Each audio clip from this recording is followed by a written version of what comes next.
past weekend at the Ludwig Smash Invitational, Mario main Kurama ensured that everyone will remember the name. Today at PGstats, we're going to dive into how his Mario messed up all the carpets en route to the most unprecedented run of the weekend. No longer the Mario better known as Prodigy, Kurama made the run of a lifetime this past weekend at the Ludwig Smash Invitational. As the last chance qualifier's 14th seed, he won 4 straight sets to snatch one of the 8 qualifier spots, taking out Atlas, Yanni, Shattuck, and SkyJ. Once there, he rattled off 6 more wins, taking out 6 players who are now or have at some point been ranked top 10 on a PGRU. T, Zachary, Gluttony, Spargo, Cola, and Shuto. Tweak did it at Summit 3, taking down Ken, PGRU V3 Japan, Meister, Mars, Spargo, and MK Leo twice. Zachary did it at the Big House 9, where he beat Nairo, Meister, Tweak, and DeBuzz, the latter 2 twice each. And, of course, Leo did it in what remains the greatest losers run in Ultimate's history, his 11-set masterpiece at Frostbite 2020. That included wins on Samsora, Nairo, Zachary, DeBuzz, Tweak, T, and Meister twice for a total of 8 top 10 wins. These are the players generally considered to be in Ultimate's historic greats. Others in that running, like Gluttony and Light, haven't even accomplished this feat. Gluto picked up 5 such wins in both his Pound and Genesis runs, and the same goes for Light at SmashCon Fall Fest. Kurama was aided by the format and the fact that Ludwig's was arguably the most stacked Ultimate bracket in the game's history. But he still had to, win the games. And the fact that he achieved something only 3 of the game's best ever have is a good sign for the future. Of course, we've had a pretty good idea that Kurama had big things in store for him a few years now. If you didn't notice when he made top 3 on the NorCal PR for Smash 4 at 13 years old, or the fact that he made the PGRU V1 at 37th at just 14, you definitely noticed when he smacked Leo down to the losers bracket at Frostbite 2020. Kurama got his own chart in our Legend of Game 4 Leo video documenting how Kurama kickstarted one of the greatest losers runs in history. Kurama's explosiveness was a huge part of the reason why he was able to take down Leo. Of the 79 stocks that Leo lost at Frostbite, just 10 were lost from an opening sub 60%. To be clear, we're looking at Leo's percent before the first hit.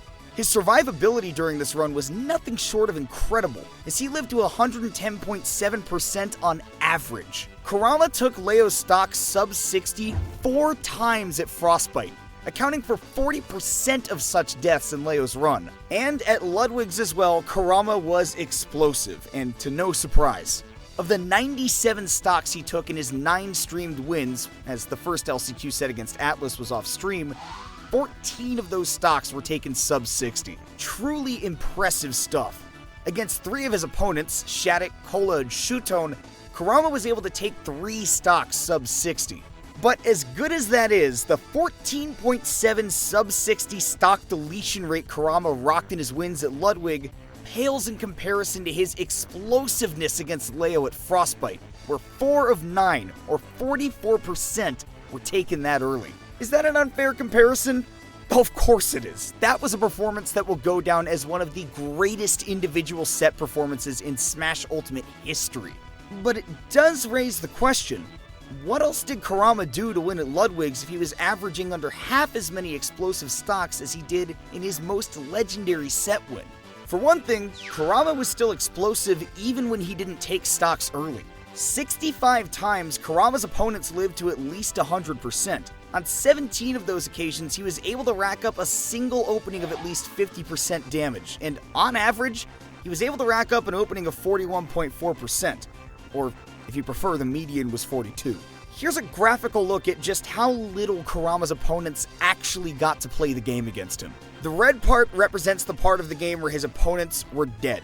The blue part represents the largest individual opening he had in each stock, unless they were already dead. The rest of the graph, the negative space, represents the brief periods where Kurama's opponents actually got to play the game. On average, it came out to just under 47% per stock. Let's zoom into the LCQ and show just how dominant Kurama was in the middle phase of the game against Yanni, Shattuck, and SkyJ. 3 PGRU ranked opponents that Kurama went to combined 9-2 against in his LCQ run. Smash can be thought of as a game of phases. Most simplistically, early percents, mid percents, and late percents. Early percents are scary for many of Mario's opponents because one wrong move can mean your jump gets eaten or your air dodge gets read, and it's a stock. Late percents are scary for obvious reasons, play Mario up smash here. The mid percents are one of the few times where you should, theoretically, feel the most confident about being able to scrap. Kurama said they simply don't exist. This is what we mean when we say you simply did not get to play against Kurama. Either he killed you right away or he put you at a percent where as soon as he was done hitting you, you had to play scared against Mario's incredible frame data, movement, and edge guarding. At the LCQ, Kurama took 31 stocks.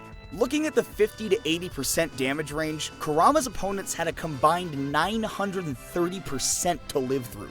His LCQ opponents were either dead or in the process of being juggled for all but 102% of that. They didn't get to play for nearly 90% of this critical middle phase of the game. Kurama also did a fantastic job of avoiding one of the bigger pitfalls Mario mains can encounter, allowing stocks to spiral out of control if you can't find the early KO. Kurama played against a lot of characters who either have the range or fast out of shield options to make it difficult to find the obvious up smash or forward smash that many Marios rely on at higher percentages. Now, Kurama hit his fair share of up smashes, of course, but his creativity in finding stocks at mid and high percentages was impressive. He was stellar at turning dash attacks and down tilts off ledge into stocks. He also turned non-killing hits like Mario's neutral air, back air, and forward tilt into the kind of openings he could use to take stocks above 100%.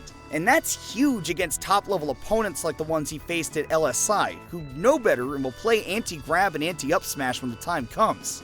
The end of Game 4 against Spargo gives us both a perfect example of his late percent aerial follow-ups and his ledge play. At last stock with Cloud at 100 and Mario at 134, this looks like a Cloud advantage, particularly if he can maintain center stage where Limit Cloud has loads of KO options and Mario has raw F-Smash? But Kurama makes the absolute most out of the next bear he hits, using fireballs to force Spargo's recovery to ledge. Then he hits one of the most consistent combos for him all weekend long. Down tilt off ledge into back air. That combo would usually send opponents too high for a follow-up, but catching them below ledge allows Mario to reach them. You can see another example of Kurama's late percent creativity from earlier in the same game. This feels like an incredibly strong position for Spargo. Limit up B can cover any grounded getup, and Cloud's aerials make jump terrifying. And even if Spargo is slightly late on the up B, as we see here, surely Mario can't do anything about max drift away. Right?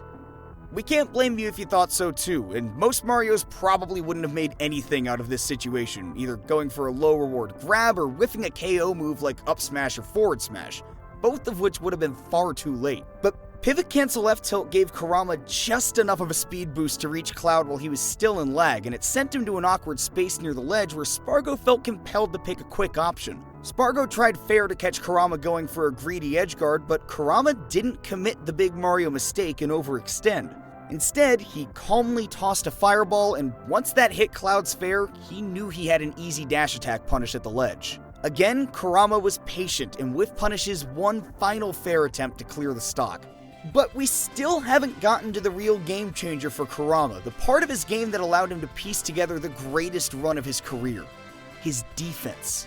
Mario is known somewhat as a rushdown character, in large part thanks to his insane frame data, featuring a frame 3 up special, 3 frame 5 tilts, and 4 aerials of frame 6 or faster. But that frame data also means Mario can win if he presses the button second, meaning Mario can be one of the best defensive characters in the game. It always comes down to a balancing act. In playing defensive, Mario nerfs his kill power as he needs to maintain forward drift to get the biggest reward off of combo starters like Nair and up air. There were a few times in Kurama's run where we saw that trade-off hit him hard. He'd get hard punished on the way down after whiffing a would-be killing blow like a forward air spike or an up B off the top, or even cape, as Shuton punished him for here in Game 1 of their winter semi-set. That's what makes Kurama's durability in his run at Ludwig so impressive. We've already established that he was going in on people all weekend long, but let's take a look at exactly how long he was living. Kurama lived on average to 119%, but the most impressive stuff here comes from the extremes. Kurama avoided the early graves to which he was sending his opponents almost completely. The primary exception was Game 2 against Spargo, where Kurama got hit by double fair from Cloud twice in about 10 seconds. Other than that, Yanni got him once with a minecart scoop into Spike, and Zachary Arsend him once. Other than those, not even Gluto and his Waft could find a sub-60 KO on Kurama. And 8 times he lived to at least 160%. This was particularly noteworthy against T.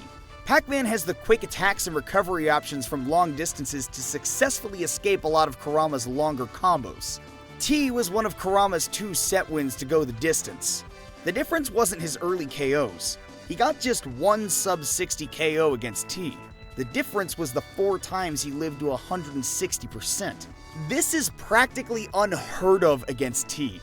Good luck surviving against bell pressure for that long if you're not named Orion. But Kurama's combination of cape usage, fireball pressure, and strong movement made it hard for T to find time to charge Bell. And even when he did, Kurama did a fantastic job of snatching it for himself as often as possible. The amazing thing is that Kurama was able to maintain this against so many different types of characters, from the weird combination of boxing and zoning that is Pac-Man, to the stubby and explosive Wario, to the long, threatening swords of Cloud and Corrin. Kurama stayed consistent. How often do you think SkyJ goes without getting a sub-100 kill in a set? It happened to him against Kurama. Cola's early stock with Roy of all creatures came at a mere 75%. Just 1 of 4 times he was able to get Kurama's stock sub-100. Not even the DLC power of Arsene and Minecart could consistently push Kurama to the blast zone early. Kurama has been absent from the PGRU since the very first release, back in V1, but his run at the Ludwig Smash Invitational all but ensures that that will be rectified with the next one.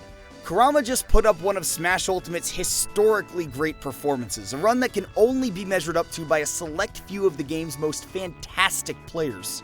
Honestly, at this point, the question for Kurama isn't whether or not he'll make it to the next PGRU, but rather, depending on how often he's able to attend in the final couple months of 2022, how high can he go? Thank you for watching, everybody. Go ahead and hit that subscribe button, and while you're at it, drop a follow to the Panda Cup YouTube over here, and keep up with all the action at this weekend's major, Let's Make Moves Miami. I've been Kimona, and from all of us here at PGstats, we thank you all for watching. We'll see you next time.